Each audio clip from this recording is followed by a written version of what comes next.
project is entitled An Investigation of Patents for Telecom Research and Development, Their Effect on Revenues and Stock Prices in the Telecom Industry. So innovation, as you may know, is essential for the growth and evolution of any entity within an industry. It is believed that during the last decade, U.S. firms have spent billions of dollars each year on research and innovation. This cost, however, comes with a high risk of failure and exponentially higher competition. However, it was unknown if this investment provides significant return over an expected period of time. Hence, it is important to patent these innovations in order to protect the return on investment and to help the growth of the company.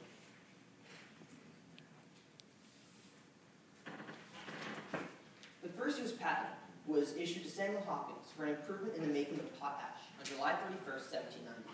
Since then, patents have gone a long way.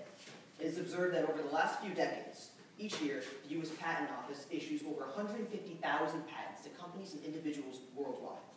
The U.S. Patent Office has granted 8 million patents since its beginning. Hence, considering this aggressive nature of patenting, it is valid to say that the number of patents from a company over a period of time is a good measure of research activity. Subsequently, patenting would also impact the revenue generated by such products.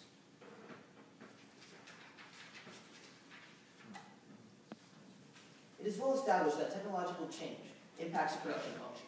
More importantly, there is ample research that R&D investment impacts the corporate revenues and profit growth. The early work on the effect of R&D investment was first published in the semiconductor industry. There are also models which show the effect of R&D investment on corporate performance. As you can see by the above schematic, research and development is closely tied with corporate revenue, stock price, and subscriber growth. Now, these items are all very interrelated, which made it easy for me to statistically analyze this data, because there are obvious relationships at work. The following question arises: why telecom? Well, this project aims to bridge the gap of identifying the relationship between innovation and company growth by observing their revenue and share price. However, this analysis is limited to a few sectors where the life cycle of innovation is short and where an assumption can be made that the yields on patents is on similar variables. Unlike pharmaceutical, biotech, and other sectors in which the R&D involves longer time frames, the evolution of the product from its research development and production is significantly short-term in the telecommunication industry. Hence, the study is based on the telecom sector. Have you ever seen a 1980 cell phone? I hear they're sold on eBay for putting in the Museum of Natural History. It only weighs about 10 pounds. The 90s phone doesn't look any sleeker.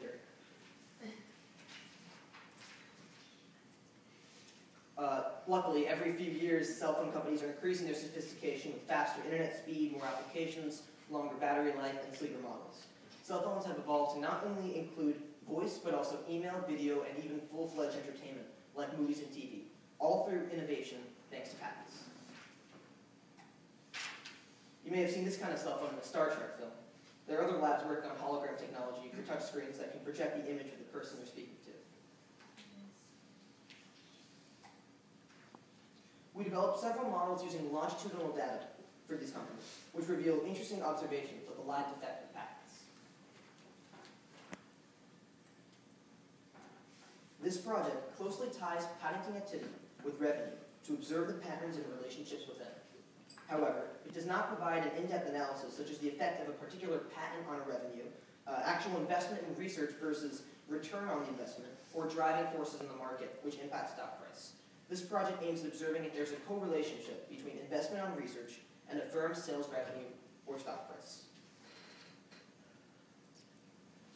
So the chart above demonstrates the complex history of mergers and deal-making in the past few decades in the telecom industry. Currently, there are only 4 major cell phone companies after the original breakup of Ma Bell in 1984. AT&T is the result of mergers and acquisitions of 4 of the 7 baby bells that were created after the breakup of Bell Telephone Company. Verizon formed with the merging of 2 baby bells, and Sprint and T-Mobile developed independently of the baby bell companies. So the blue lines indicate AT&T, the red lines Verizon, the black lines T-Mobile, and the green lines Sprint. So I downloaded thousands of patents related only to the telecom industry directly from the U.S. patents database. And here we show a very small subset of the patents issued to AT&T. While this list shows patents granted in 1987, the original patent application may have been filed several years prior to the patent grant. Further, the patents are assigned to a new company if it gets merged or acquired. For AT&T, we use the patents that were created by all of the companies which merged with or were acquired by AT&T. This includes the four baby bells, Lucent, NCR, AT&T Wireless, Singular, and SBC Properties. The top graph shows sales on the left y-axis and in blue, and it also shows patents on the right y-axis in red. And the bottom graph shows stock price in blue on the left y-axis and patents on the right y-axis in red. In the top graph, sales and patents appear to be correlated, but in the bottom, we see that the correlation with stock price against patents is low. Regression models will show better fit as we incorporate 5 years of historical patent data to show a lagged effect and also consider various data transformations. For Verizon, we use the patents created by all of the companies that merged with or were acquired by Verizon. This included Bell Atlantic, NYNEX, Bell Atlantic Mobile, Verizon Wireless, Verizon, AirTouch, Vodafone AirTouch, MCI, GTE, Alltel, and Western Wireless. In the top graph, patents and sales diverged since 2001. Yet in the bottom graph, we see that stock price has a high correlation with patents. Again, regression analysis will use more robust data modeling. For Sprint, patents were used for the following companies: FleetNet, Nextel, Sprint Nextel, and US Sprint. In the top graph, sales exhibit a low correlation with patents. Also, the bottom graph shows stock price correlation is low. In this regression model, the independent variables, the number of patents in this case, are regressed against the level of sales, which is the dependent variable. In addition to the patents from the current year, we also included the patents from the last 4 years to study the lagged effect of innovation on company growth. The same model was repeated with the percent change of sales and also stock price separately. So there are 3 sets of results. 4 models were used in this project to study the lagged effects. The first model simply regressed the number of patents against, from the current year and the past 4 years against the sales and stock price of this year. The second model uses a cumulative sum to smooth out any spikes of patents issued in any one year. The cumulative sum will keep count of patents from the beginning of the data series. The third model uses a rate of change, and the fourth is a moving sum of patents over a 5-year window. The moving sum is used as a product cycle is approximately limited to 5 years.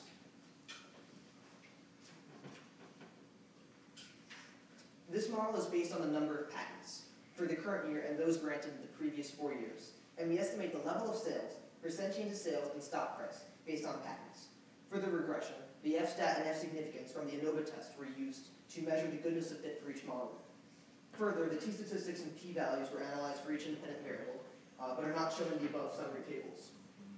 For AT&T, the F-stat is significant for the level of sales only. For Verizon, the level of sales and stock price were both extremely significant.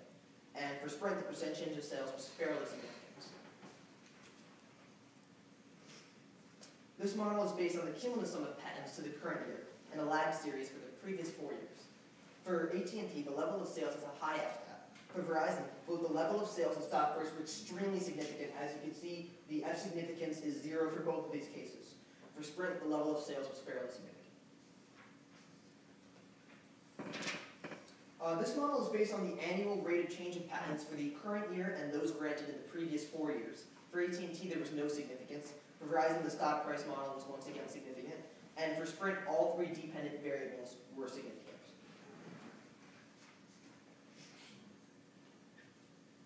This model is based on the moving sum of patents over a 5-year window for the current year. Similarly, 5-year moving sums were calculated for each of the previous 4 years. For AT&T, the level of sales was significant. For Verizon, the level of sales and stock price were extremely significant, with very high F-stats. For Sprint, there was no significance.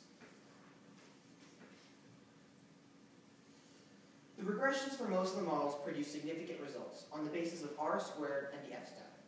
Furthermore, as summarized, the independent variables exhibited statistical significance using t-stats. These results confirm our hypothesis of the concurrent and lagged effect of patents grants on the level of sales and stock price. The level of sales, however, is slightly more uniform in its effect based on the last 5 years of patent data across all 3 companies. For AT&T, the level of sales exhibited a very strong relationship with patents. Verizon exhibited by far the strongest relationship for all four models. The results for Sprint indicate that the rate of change of patents explains the sales and stock price. This confirms my hypothesis. Investing in research and development greatly benefits the firm's success by increasing its sales and stock price. We may have ignored other factors at work. For instance, macroeconomic conditions like unemployment and GDP growth rates will also influence stock prices, sales, etc. Further, the frequent mergers and acquisitions of the 1990s and early 2000s in the telecom industry may have impacted the testing of this hypothesis. Future research would focus on expanding this work to other telecom companies in the US. They also play a significant role in acquiring patents but are relatively young. We hope to investigate this work for major telecom companies in Western Europe and Japan as well, as they have been very active in telecom R&D and acquiring patents from the US. I'm greatly indebted to Professor Rausen Musetti of the University of Hartford for his guidance in developing the statistical models, analysis, and discussion. I would also like to thank Karthik Anjalam, a graduate student, for his guidance and giving me access to patent data for this research. Here's my bibliography, and I would love to entertain any questions.